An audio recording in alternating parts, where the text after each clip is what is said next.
Ce lundi 6 mai 2024 restera gravé dans l'histoire du Togo alors que le président Faure Gnassingbé a procédé à la promulgation de la nouvelle constitution du pays. Le texte, voté en deuxième lecture le 19 avril dernier par les députés de l'Assemblée nationale, marque un tournant majeur en instaurant une 5e république avec un régime parlementaire. Dans un communiqué officiel diffusé à la télévision nationale, il est annoncé que cette promulgation intervient conformément aux dispositions de l'article 67 de l'ancienne Constitution, qui prévoit que le président de la République promulgue les lois 15 jours après leur transmission par le bureau de l'Assemblée nationale.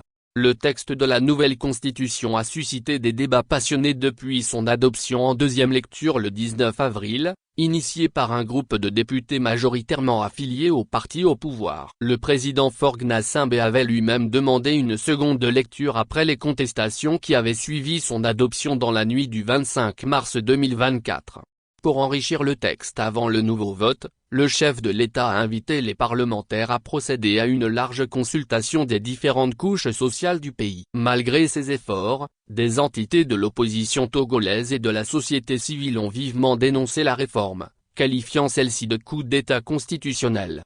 Un front de partis politiques d'opposition a même appelé à des manifestations contre la nouvelle constitution, bien que les autorités aient interdit ces rassemblements. Cette promulgation marque ainsi le début d'une nouvelle ère politique pour le Togo, avec des réactions mitigées au sein de la population et une tension palpable entre le pouvoir en place et l'opposition. La mise en œuvre de cette nouvelle constitution et ses implications sur la démocratie togolaise seront suivies de près par la communauté nationale et internationale.